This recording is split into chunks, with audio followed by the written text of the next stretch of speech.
Well, hello, here you once again with Simona, and we're this is episode 3 of her story. What should we call your story? Like what? I know you already told us the what you wanted to convey more than anything, and what is it that you really felt it that you wanted to share and why. But if you were to give a title, The snowball effect. this That's what it felt like. The domino effect. domino effect. Funny, you got checkers outfit. Maybe we'll call it domino effect. I guess we can stick with that. But yeah, we my gosh, episode 1 and episode 2 we went from the dangers of recreational drugs and the timing where people with bad intentions participate and how they can take advantage of a person, and how that goes into then ending up in facilities, being robbed and taking everything.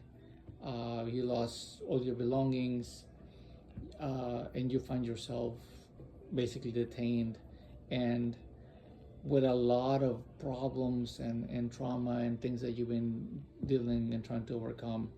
And maybe that's what I think we ended up that you have now finally your parents participating a little bit more. Not that they weren't participating, like we didn't really mention that, but now they're like telling you they want to be more alert and try to protect you from this happening again. At least that's what it seemed where you ended last episode.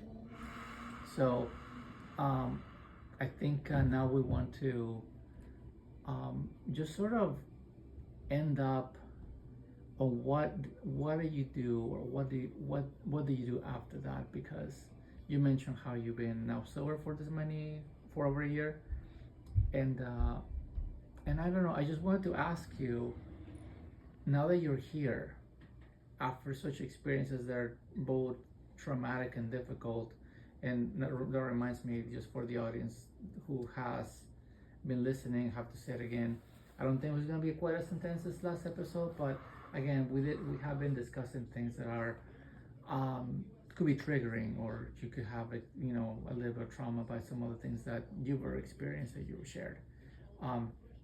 So I guess the first thing I wanted to ask you is, having had everything that you deal with, at one end you have to interact with people, and that could be difficult. You also had to overcome the substances that you're participating or that you had been for a while, and then you live the consequences of what it was to have them. And finally, what it look or to feel, what it's like to be coming out of that institution, the facility that you already mentioned, when you have the 50 to 50, when they took you in there, and now you're dealing with mental health professionals. So that's a lot to overcome, and then trying to put your life together. Um, um, I like to say that from what you've shared, or what you've been sharing with us, is that you're in a much better place than you were then. But again, we could have people in our audience who have had not exactly your experience, but the problems that happen when you lose control. And I do never mind the as mentioned, the abuse or the theft or anything like that, but just something milder that they're struggling. So maybe I was hoping we can help them with some of your experiences, how you can help people make better decisions by your experience, and also how to overcome some things that you struggled. So I guess, what was the first thing that you had to overcome once you were in a good place? What was the first thing you had to work with? I would say what was really important was, I had to admit to myself that, I was struggling with depression, anxiety. I was unemployed.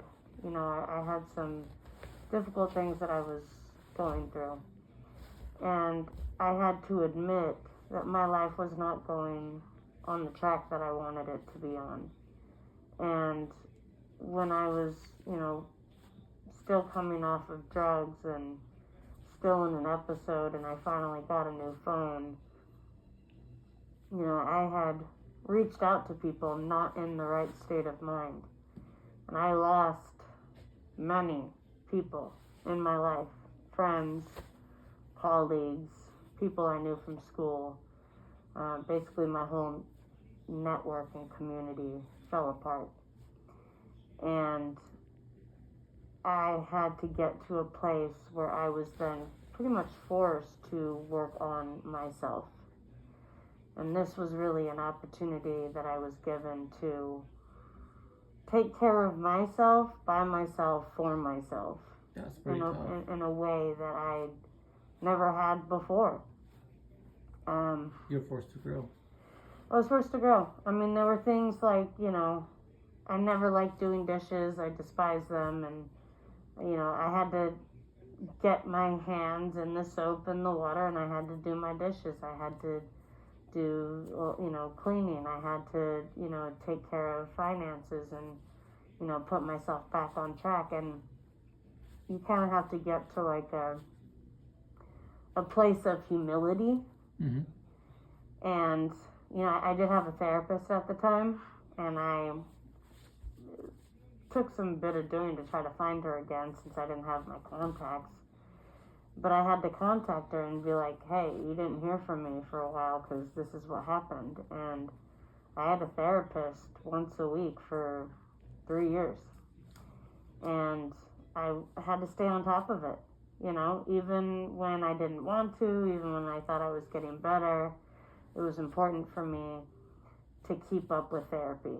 And, you know, it wasn't like you just talk at her. Like, I had to actually have homework assignments, and I had to do things.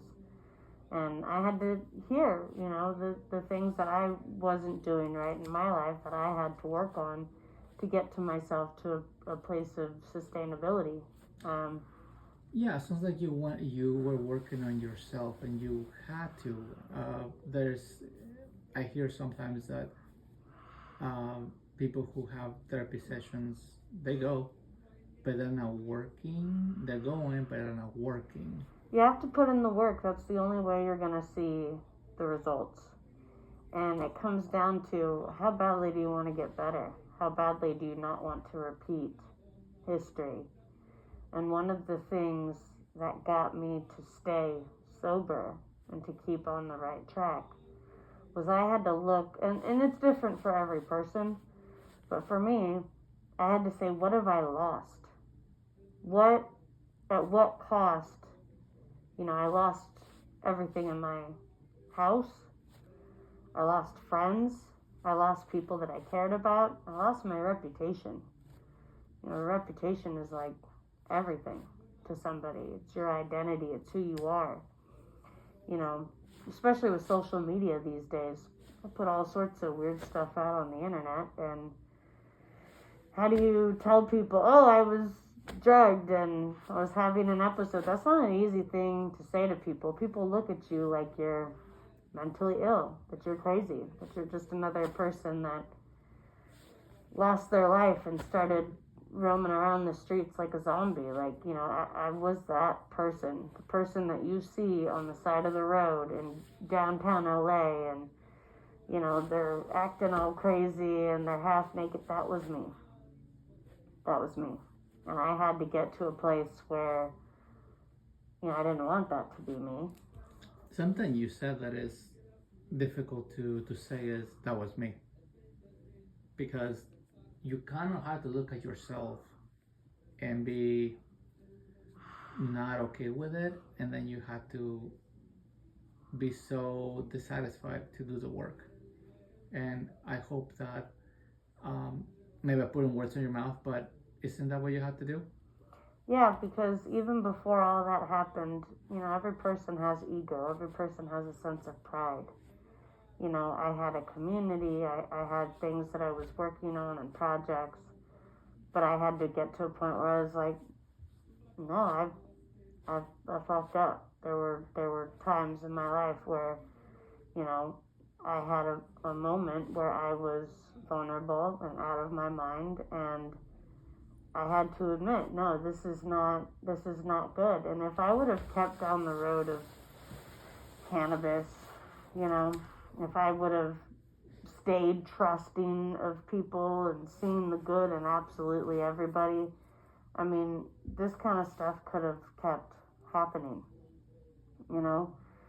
Even when I used to smoke weed, like, you know, I would get in my car and I'd go driving. Every time I saw a cop car, I'd tense, I'd freak out, and I'd feel uncomfortable. You know, I could drive next to a cop car now and, oh, okay, keep on driving. Because I felt I had nothing to hide. I had nothing to worry about because I was finally free. Like, I wasn't the problem anymore. Sounds like you have to be honest, and I mean honest to yourself. And the honesty helps you see the you that needs to be worked on. And it's not pretty. Let me tell you that. Doing that kind of self-reflection, it's ugly. A lot of people that go through trauma or depression or anxiety, they take medication, they take drugs to cope, to feel things. There's a huge ketamine treatment trend out there now where instead of going to therapy or working on yourself, oh, life is too stressful and complicated and chaotic, I'm going to go take a ketamine treatment. What? I mean, somebody told me that one time and I was like, is therapy not a thing anymore? It sucks to sit and feel your emotions. It sucks to be totally sober, be all alone in your apartment, and play back what has happened to you, how your life has played out. To sit there, relive the trauma, relive the experiences that you've had. You have to own up to it. You have to feel how dirty you were, how reckless you were, how, you know, out of it you were. And it's tough. Because you want to say, that's not me. I don't do that. I'm better than that. No one's above anybody. Nobody's above anything. I mean, you have to sit and do the work. And for me, I stayed sober because I had to take a hard look at what I lost. I had to take a look at what I lost and what I will never have back. And that's irreplaceable. And that keeps me going every day knowing, sure, there's dispensaries on every corner, like more than McDonald's out there. What's one puff gonna do? If I take an intentional puff and I'm in a good state of mind, what's one puff gonna do? You just can't do it. It's like how an alcoholic can't go into a bar. You can't do it. That's extreme discipline, right? You have to be both alert and committed and set yourself on serious boundaries, correct? Mm-hmm. A lot of self-control. And I can imagine that being easy, right? That must be very hard. Especially for me with depression and anxiety in the past. I don't have that as much anymore. But, you know, I used to, you know, if you're not smoking cannabis, you're having a drink. If you're not having a drink, you're smoking cannabis, or you're smoking a nicotine vape, or it's just mushrooms in the mountains. It's just ecstasy on my birthday. But they all lead to something, and if you're off one thing, you go to another thing. And I had several conversations in my head going, how am I going to be sober? Am I going to be okay sober? Am I really going to be the sober person? And how am I going to cope and deal with life with like nothing? And it's tough. I mean, yeah, sometimes I have like a glass of wine, and for the most part, I have gotten off of nicotine completely. I do have like a puff now and then. I'm working on getting off of that again. No cigarettes. And that's still a work in progress, and that's just to tell you that I'm not perfect, you know. But when you hear yourself say something like, how am I going to be sober? What am I going to do? Like, how am I going to be that person? It's, listen to yourself saying that. Can you not find the joy and the value in life? Can you not have a natural high off of life? And if you can't do it sober, and if you can't do it in the right state of mind, then what the heck are we doing on this earth? We're not here to smoke peyote and open up our third eye. You can meditate and be sober and open up your third eye. You don't need mushrooms. You don't need to go into the desert and take 5 grams of mushrooms to have a spiritual awakening. What? No, you meditate, pray, talk therapy, regular therapy, friends, family, support system. And if you don't have those things, you find those things. You seek those things, whether you want to or not. And it's a process, and everybody has their own journey. So you have to find one that works for you. We all have things that connect us as humans, but we are still individuals at the end of the day. So you have to do what makes sense for you.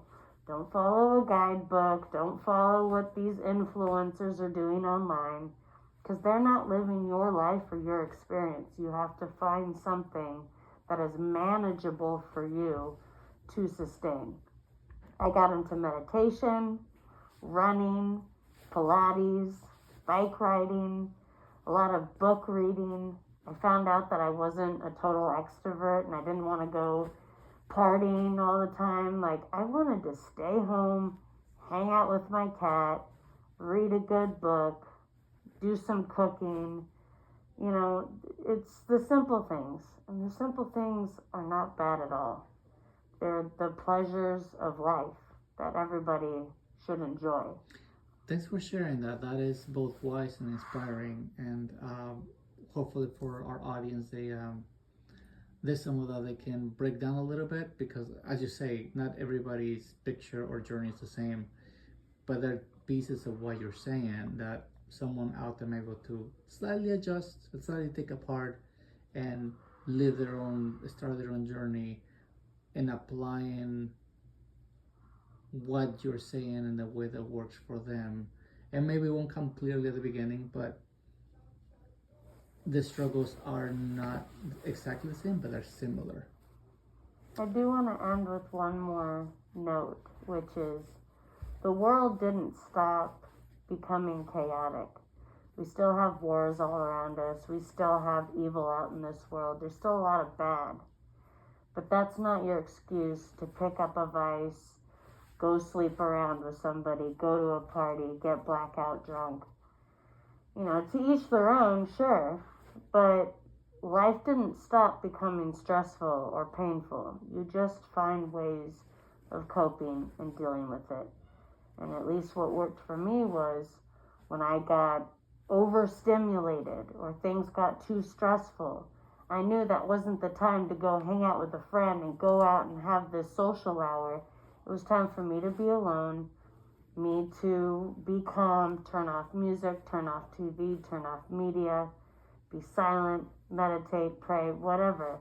And so that's what I'm saying, to each their own on what you want to do and what works for you. But you don't need any outside stimulation or validation to get you to a place where you can find inner peace.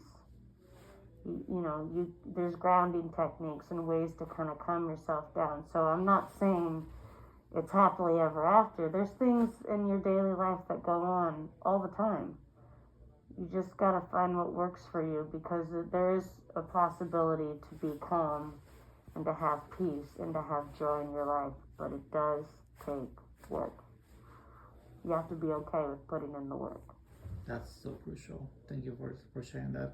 before we wrap up, I do want to ask you about one last component that you briefly touched on, but I think in 2025, maybe in 24, or actually, no, let's go back, depending on the generation, 2023 even. One component that I would ask you to maybe elaborate how helpful it's been, or even your thoughts about it is, you mentioned network, you mentioned a little bit of family, and for all the struggles that you had, you didn't really touch much on that, but we live in a way that, my gosh, AI seems to be being the new crutch when people close socially, when people, or some people grew up with an iPad and they don't know how to communicate. And imagine 10% of what you mentioned in your other stories, or the other episodes, right? Rather, and going through those things, going through those difficulties, and being completely closed to help. What I'm having an episode, or I'm having problems with a substance, is I gonna be the new default to, like, oh, I is saying to do this, therefore I did it because I is the only person I talk to. So, having said that, I just was curious on if you could share your thoughts or your experience on how helpful it's been, or how crucial you think it is to have people on your corner for everything you've been talking about. Yeah, I mean, you know, I lost a lot of people in my life. I lost most people in my life. But there's always somebody, and it's not necessarily always the people you think that are going to be the ones in your corner in times of difficult situations. Thankfully for me, I had a very dear friend of mine who lived near to me, who went above and beyond, just to say the least. He's definitely seen me at my absolute worst, and it was humiliating, it was embarrassing for him to see that kind of side of me. And, a lot of people can't handle seeing somebody that's out of their mind. But he never gave up on me, ever, until I got better, and he is still in my life today. And to have somebody who has seen me at my literal worst and has now seen me grow, it's a beautiful and touching thing, and I can only imagine that it's strengthened our friendship. And you could talk to him, like he knows. I mean, he got a brunt of a lot of it. It was, it affected his friends, his neighbors, his community, and it put him on blast. It was not comfortable for everyone that was around me.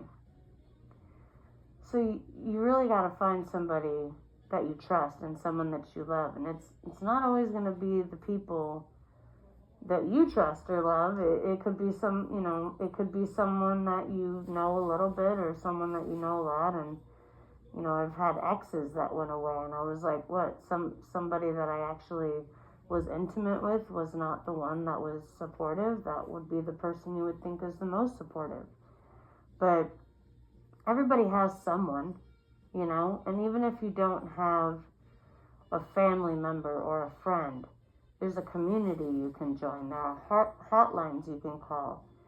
And I mean, those hotlines are no joke. I mean, there are advocates that are specially trained, and many of them that have actually gone through similar things that you have. And you can call them and you can get help. Sometimes just getting it off your chest helps. Sometimes a good cry helps. But be careful and cautious with who you pick. For me, law enforcement and firefighters, unfortunately, were not the people to assist you.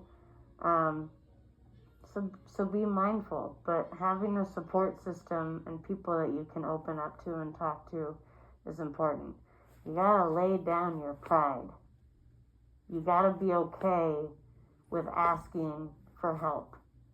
It's ugly and it's painful and it's work, but it's worth it. And the ones that are meant to be in your life will be there and will stick around. And at that point, there's a silver lining. Then you now know who's meant to be in your life because they've gone through it with you. And if the people that weren't there, well, do you really want them in your life anymore? So there's always somebody to go to. You just have to find whether it's your person, a pet, a community, a hotline, a therapist. When I met my therapist, it took me 4 months to find her. I called 16 different clinics. She was the only one that called me back, and it took 4 months of calling and calling and calling. Who will accept my insurance? Who will be there for me? Who will call me back? She never gave up on me, not once. And to be honest, there was a period of time where I thought she was the only person that was listening to me, and she was a complete stranger. But she cared. And I know a lot of people that are like, oh, I don't want to do therapy, or I've got pride, or, this therapist wasn't good. Find another therapist. Oh, that one wasn't good. Find another one. Keep going until it works, because it will work when you put in the work.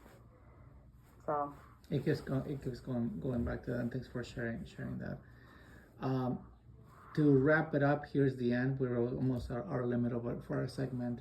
I just want to give you one last opportunity to say your last words about if anything extra that you wanted to express, if anything extra you wanted to, share. Something not that hasn't been personal, but the spotlight's on you to give now your piece, your closing statement, I guess, for the last or the third episode of your story. Well, something that was on my mind a while ago was, I felt like a little goofy wearing this outfit, but, being behind a mask, I have nothing to hide when I talk to you right now. I have no reason to lie to you. I can come out and share my truth and what I believe happened to me. And that's a blessing.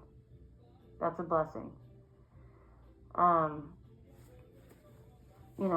I just want to say thank you to my friends and my family that have supported me. There's a lot of people out there that have nobody or have made things so difficult to be helped. And then you see them and they're out on the streets, and then how do you save them? It's difficult. But it really comes down to how honest can you be with yourself? Can you accept what happened to you, and how can you move on? Do you want to move on? Do you want a better quality of life?